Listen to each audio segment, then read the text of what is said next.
റോഡിൽ പിണഞ്ഞ ഒരപകടം ശരീരം പകുതിയിലേറെ തളർത്തിയപ്പോഴും നിഖിൽ രാജ് എന്ന യുവാവ് മനോധൈര്യം കൈമുതലാക്കി സ്നേഹിതർക്കൊപ്പം നടത്തുന്ന സന്നദ്ധ സേവന പ്രവർത്തനങ്ങൾക്ക് പത്തരമാറ്റിന്റെ തിളക്കമുണ്ട്.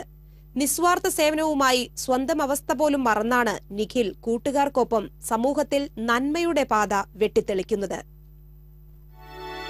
എന്റെ ജീവിതമാണ് എന്റെ സന്ദേശം എന്ന മഹത്വാക്യം ഭാഗ്യവശാലോ നിർഭാഗ്യവശാലോ പ്രാവർത്തികമാക്കിയിരിക്കുകയാണ് കൂർക്കഞ്ചേരി നീലമ്പാട്ടിൽ നിഖിൽ രാജ് എന്ന ഈ 23-കാരൻ. 4 വർഷം മുമ്പ് ഇരിങ്ങാലക്കുട നടവരമ്പിലുണ്ടായ ബൈക്ക് അപകടമാണ് നിഖിലിന്റെ ജീവിതത്തെ ഇത്തരമൊരു അവസ്ഥയിലേക്ക് എത്തിച്ചത്. ഡ്രൈവിംഗിനിടെ വരുത്തിയ ചെറിയൊരു പിഴയ്ക്ക് സ്വജീവിതം തന്നെ നൽകേണ്ടി വന്നു ഈ യുവാവിന്. ശരീരത്തിന്റെ 80% തളർന്നു കിടക്കുകയാണിപ്പോൾ നിഖിൽ.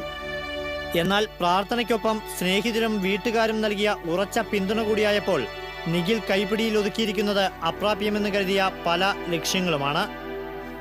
2 വർഷം മുൻപാണ് നിഖിലിന്റെ ആശയത്തിൽ സ്നേഹിതർ എന്ന കൂട്ടായ്മ പിറവിയെടുത്തത്.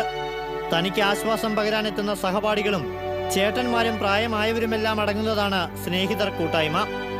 കേരള പോലീസുമായി സഹകരിച്ച് റോഡ് സുരക്ഷാ ബോധവൽക്കരണ പരിപാടികൾക്ക് നേതൃത്വം നൽകുന്നതിനൊപ്പം അന്ധരായവർക്ക് വാക്കിംഗ് സ്റ്റിക്ക് വിതരണമടക്കമുള്ളവ നൽകുന്നതിനായി ഏഞ്ചൽ ഐ എന്ന സേവനവും, ശരീരം തളർന്നു കിടക്കുന്നവർക്ക് ആശ്വാസമേകി പ്രയർ ഗ്രൂപ്പും, ലഹരിവിരുദ്ധ പ്രവർത്തനങ്ങളും രക്തദാനവുമെല്ലാം സ്നേഹിതർ കൂട്ടായ്മ തികഞ്ഞ സംതൃപ്തിയോടെയാണ് ചെയ്തു വരുന്നതെന്ന് നിഖിൽ പറയുന്നു.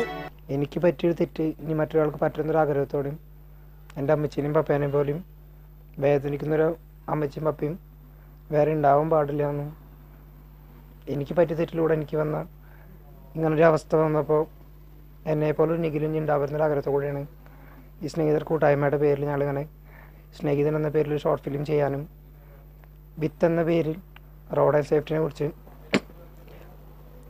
ഒരു അവയർനെസ് പ്രോഗ്രാം പോലെ 1.5 മണിക്കൂർ നേരത്തെ ഒരു പ്രോഗ്രാം സെറ്റ് ചെയ്യാനും കാരണമായത്. മറ്റൊരു നിഖിൽ ഇനി റോഡ് അപകടങ്ങളിൽ ഉണ്ടാവരുതെന്ന തിരിച്ചറിവ് ചെറുപ്പക്കാരിലേക്കും പകരുന്നതിനായി സ്കൂൾ കോളേജുകൾ കേന്ദ്രീകരിച്ചാണ് ബോധവൽക്കരണ പരിപാടികൾ സംഘടിപ്പിക്കുന്നത്. നിഖിലിന്റെ ജീവിതം ഇതിവൃത്തമാക്കി വിത്ത് എന്ന പേരിൽ ഒരു ഹ്രസ്വ ചിത്രവും സ്നേഹിതർ കൂട്ടായ്മ തയ്യാറാക്കിയിട്ടുണ്ട്. അപകട ഭീകരത കാട്ടുന്ന ചിത്രത്തിന് പിന്നാലെ സാധിക്കുന്ന സ്ഥലങ്ങളിലെല്ലാം നിഖിലിനെ നേരിട്ടെത്തിച്ചും കൂട്ടായ്മ ബോധവൽക്കരണ ക്ലാസുകൾ നടത്താറുണ്ട്. അമല ആശുപത്രിയിലെ സ്പിരിച്വൽ ആനിമേറ്റർ കൂടിയായ ഫാദർ സോളമനും ഒരുപറ്റം ചെറുപ്പക്കാരുമാണ് കൂട്ടായ്മയെ സജീവമാക്കുന്നത്. ഇവർ നടത്തുന്ന നന്മയുടെ സേവനങ്ങളെ കണ്ടറിഞ്ഞ് സഹായിക്കുന്ന ഉദാരമതികളുടെ പിൻബലത്തിലൂടെയുമാണ് കൂട്ടായ്മ തങ്ങളുടെ പ്രവർത്തനങ്ങൾക്ക് ഊർജം സമ്പാദിക്കുന്നത്. സ്വന്തം മകന് സംഭവിച്ച ദുരന്തം മറ്റൊരാൾക്കും ഇനി ഉണ്ടാവരുതെന്ന കണ്ണീരുണങ്ങാത്ത പ്രാർത്ഥന മാത്രമാണ് നിർധനരായ നിഖിലിന്റെ കുടുംബത്തിന് ഇപ്പോഴുള്ളത്. ഒപ്പം നിഖിൽ രാജ് എന്ന ഉത്തേജനം സിരകളിലേക്ക് ആവാഹിച്ച് നന്മ നിറഞ്ഞ ഭാവിക്കായുള്ള പ്രയാണത്തിലാണ് സേവനപാതയുടെ മഹത്വം തിരിച്ചറിഞ്ഞ ഈ സ്നേഹിതർ കൂട്ടായ്മയും.